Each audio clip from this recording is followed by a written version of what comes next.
بسم اللہ الرحمن الرحیم۔ سچی حکایت، مصنف ابو النور بشیر، ایپیسوڈ 1، پہلا باب، وجود باری اور توحید، حصہ اول۔ حکایت نمبر 1۔ حضرت امام اعظم رضی اللہ تعالیٰ عنہ کا ایک دہریہ سے مناظرہ۔ ہمارے امام حضرت امام اعظم رضی اللہ عنہ کا ایک دہریہ خدا کی ہستی کے منکر سے مناظرہ مقرر ہوا، اور موضوع مناظرہ یہی مسئلہ تھا کہ عالم کا کوئی خالق ہے یا نہیں۔ اس اہم مسئلے پر مناظرہ اور پھر اتنے بڑے امام سے چنانچہ میدان مناظرہ میں دوست دشمن سبھی جمع ہو گئے، مگر حضرت امام اعظم وقت مقررہ سے بہت دیر کے بعد مجلس میں تشریف لائے۔ دہریہ نے پوچھا، کیا آپ نے اتنی دیر کیوں لگائی؟ آپ نے فرمایا کہ اگر میں اس کا جواب یہ دوں کہ میں ایک جنگل کی طرف نکل گیا تھا، وہاں ایک عجیب واقعہ نظر آیا جس کو دیکھ کر میں حیرت میں آ کر وہی کھڑا ہو گیا، اور وہ واقعہ یہ تھا کہ دریا کے کنارے ایک درخت تھا۔ دیکھتے ہی دیکھتے وہ درخت خود بخود کٹ کر زمین پر گر پڑا، پھر خود اس کے تختے تیار ہوئے، پھر ان تختوں کی خود بخود ایک کشتی تیار ہوئی اور خود بخود ہی دریا میں چلی گئی، اور پھر خود بخود ہی وہ دریا کے اس طرف کے مسافروں کو اس طرف اور اس طرف کے مسافروں کو اس طرف لانے اور لے جانے لگی، پھر ہر ایک سواری سے خود ہی کرایہ بھی وصول کرتی تھی۔ تو بتاؤ، تم میری اس بات پر یقین کر لو گے؟ دہریہ نے یہ سن کر ایک کہکہا لگایا اور کہا، آپ جیسا بزرگ اور امام ایسا جھوٹ بولے تو تعجب ہے۔ بھلا یہ کام کہیں خود بخود ہو سکتے ہیں؟ جب تک کوئی کرنے والا نہ ہو کسی طرح نہیں ہو سکتے۔ حضرت امام اعظم نے فرمایا کہ یہ تو کچھ بھی کام نہیں ہے، تمہارے نزدیک تو اس سے بھی زیادہ بڑے بڑے عالیشان کام خود بخود بغیر کسی کرنے والے کے تیار ہوتے ہیں۔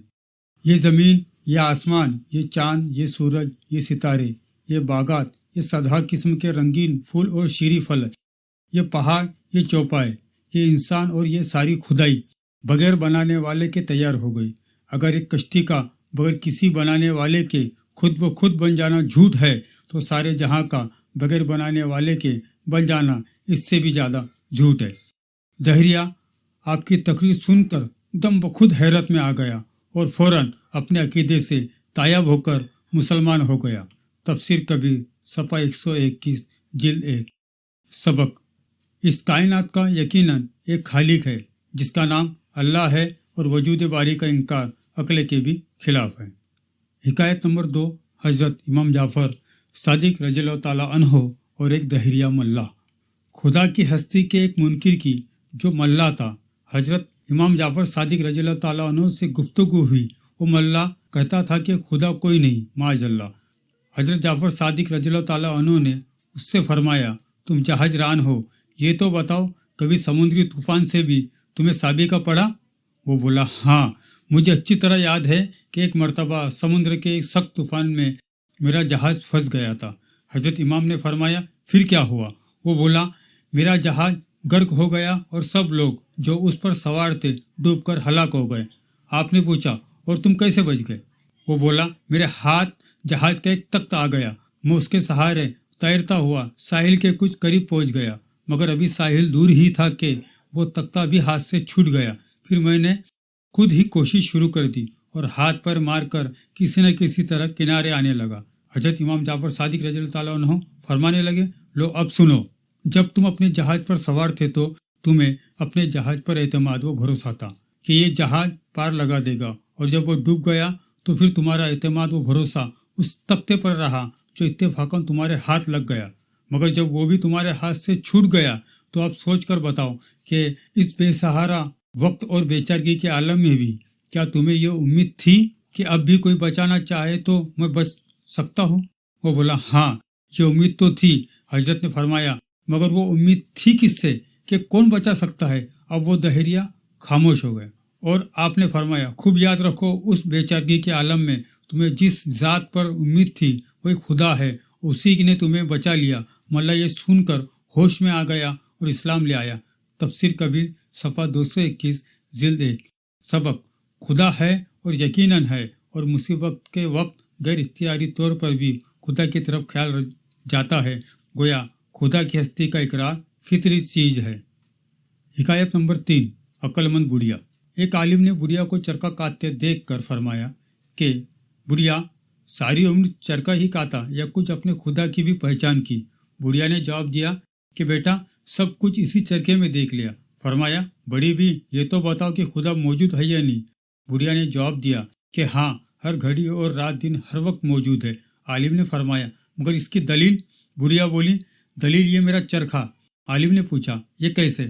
وہ بولی، ایسے کہ جب تک میں اس چرخے کو چلاتی رہتی ہوں یہ برابر چلتا رہتا ہے، اور جب میں اسے چھوڑ دیتی ہوں تب یہ ٹھہر جاتا ہے۔ تو جب اسے چھوٹے سے چرخے کو ہر وقت چلانے والے کی ضرورت ہے تو زمین و آسمان، چاند سورج کے اتنے بڑے چرخوں کو کس طرح چلانے والے کی ضرورت نہ ہوگی؟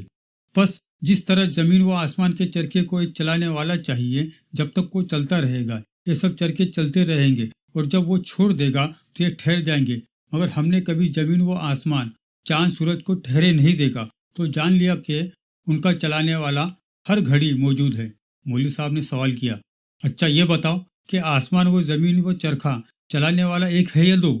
بڑھیا نے جواب دیا کہ ایک ہے، اور اس دعوے کی دلیل بھی یہی میرا چرخہ ہے، کیونکہ جب اس چرخے کو میں اپنی مرضی سے ایک طرف چلاتی ہوں، یہ چرخہ میری مرضی سے ایک طرف تو چلتا ہے، مگر کوئی دوسری چلانے والی بھی ہوتی، پھر یا تو وہ میری مددگار ہو کر میری مرضی کے مطابق چرخہ چلاتی، تب تو چرخہ کی رفتار تیز ہو جاتی، اور اس چرخے کی رفتار میں فرق آ کر نتیجہ حاصل نہ ہوتا، اور اگر وہ میری مرضی کے خلاف اور میرے چلانے کی مخالف جہت پر چلاتی تو یہ چرخہ چلنے سے ٹھہر جاتا یا ٹوٹ جاتا، مگر ایسا نہیں ہوتا، اس وجہ سے کہ کوئی دوسری چلانے والی نہیں ہے۔ اسی طرح آسمان و زمین کا چلانے والا اگر کوئی دوسرا ہوتا تو ضرور آسمانی چرخہ کی رفتار تیز ہو کر دن رات کے نظام میں فرق آ جاتا، یا چلنے سے ٹھہر جاتا یا ٹوٹ جاتا۔ جب ایسا نہیں ہے تو ضرور آسمان و زمین کے چرخے کو چلانے والا ایک ہی ہے۔ سیرت الصالحین۔ سبق: دنیا کی ہر چیز اپنے خالق کے وجود اور اس کی یکتائی پر شاہد ہے، مگر عقل سلیم کا درکار ہے۔